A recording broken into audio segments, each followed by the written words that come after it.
welcome back to our show. Cameron Johnson joins us, broker with Itex, and a lot of people do have different ideas, and they have a different maybe personification of who people are versus who they truly end up being. We were talking a little bit about Lance Armstrong and how a lot of people thought he was a great biker who stuck to the rules. Now, I still think he's a pretty cool guy. I mean, the guy did survive cancer and still became a really good biker, but the problem is that you can't go compete in the Tour de France if you decide that you're going to take drugs that make you stronger and bigger and faster.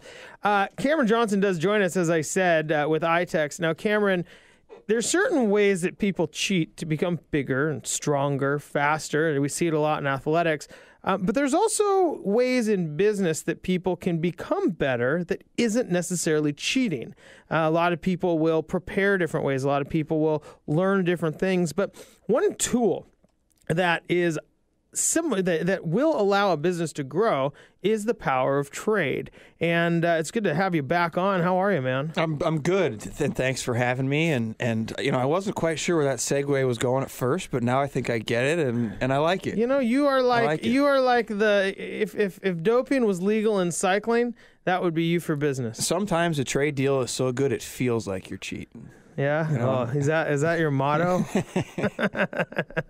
So let's talk a little bit about. Let's talk a little bit about. I mean, what are your thoughts on? There's only so many ways to grow a business, and a lot of times you need a shot in the arm. Yeah. No, and that's right, and it's a good way to kind of put it. We're definitely. The model that my business follows is a little bit unique. It's a little bit unexpected. And at the same time, it's really, really traditional. But the modern business owner sort of forgets to keep this in their arsenal, I think, is what happens. Just because we're so bombarded with so much information that good old-fashioned trade, the fact that I have certain things I'm not putting to good use, and I can exchange those for things that I will put to good use or better use or what have you. And that the truth of that practice hasn't changed at all. Just other things have come and supplemented or replaced it. But I think the savvy business owner nowadays, like you said, keeps their arsenal as full as possible, uses the tricks, the techniques that steroids. That are non-traditional, but in this case, this would be more like creatine. It's not actually illegal. It's just very specialized. It's very specialized. But yeah, I think trade it's a great tool, and it's something a little unusual. And like you said, for getting ahead, for doing a little bit more, adding that incremental edge to your business. Yeah, it's a little bit like the steroid or the supplement. Well, and we've talked about this before, but there's that element of, look, this isn't the only thing you do for your business, but in sports and cycling especially, it could be a tenth of a second, or I don't know how much people win the Tour de France by, but whatever the number is, it could be a minute. I honestly shaving off just a little bit couple here, seconds. A little bit there. I mean, had the Seahawks been able to shave off about 31 more seconds, hey, I'd be a happier dude right now. Gosh, but we don't have to go there. Thank you. But incremental changes can really be the difference between success and failure. We talk about percentage points in my business. One of the rules of thumb that we give is that 5 to 10% of your gross sales is traditionally about as much as you should be doing through a trade group, which, 5, 6, 8, 10% doesn't sound like much, especially when you break it down to a monthly or even a weekly basis. Even a decent-sized business that's doing $250,000, $500,000 a year in sales, that's not a ton of money when you're looking over the short term, but it adds up. And by the end of the year, it's 5, tens of thousands of dollars that you're saving or benefits you're adding to your business. It's a little bit that repeats itself and goes a long way. Do you tend to think that people is there a wrong way to use trade? I mean, we talked. You don't want to run your whole business on it because you can't pay your mortgage or your bills with it. Yeah, I guess I don't know if there's a wrong way to use trade, but there's definitely more efficient ways to make it effective for you. We have customers that love it and call us for everything and are just trading fools. And then trading fools, in the positive way. In the positive way, I guess that's probably not the best way to put it, but you know that old phrase. But people that really love it, and they're enthusiasts as well as smart practitioners. And then we have the people, and I would say this is probably the main stumbling block, is people will get focused on a specific thing. I must have equipment for my business, or this is only going for health benefits for my staff.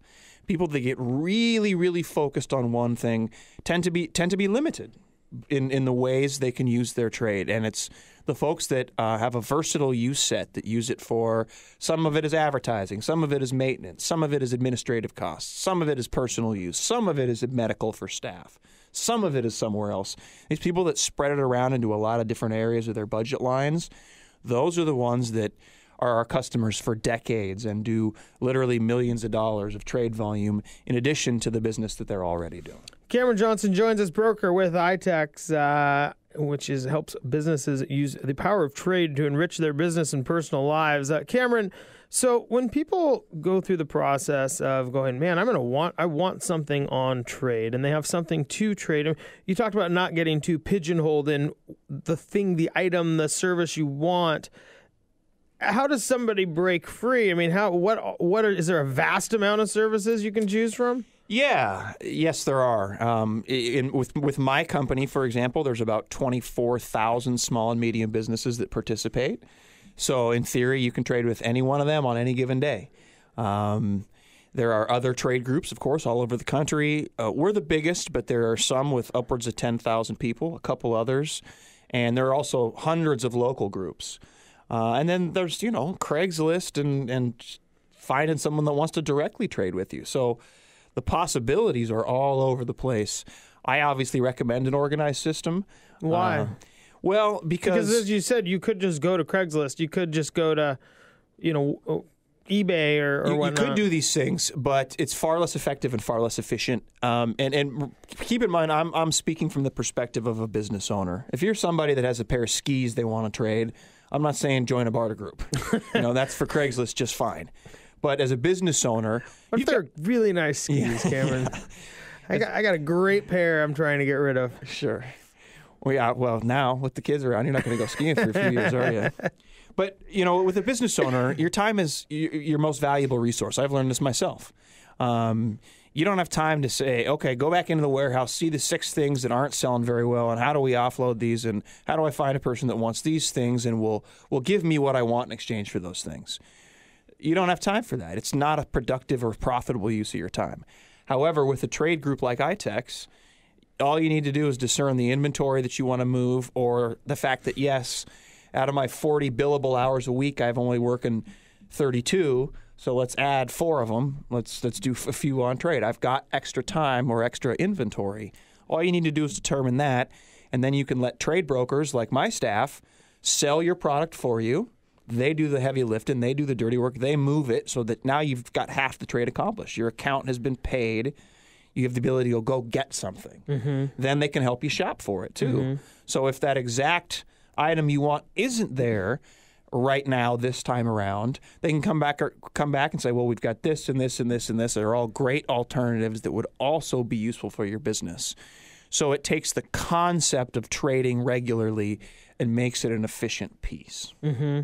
And so when you talk about regularly, I mean, can you just keep trading every day? Is there that much inventory? Yeah. And again, that's part of the reason I stress versatility is that eventually everybody hits their limit. Somebody's done their trading, whether it's a radio station selling ads or a graphic designer doing design work. As we said, they can't do all their business on trade.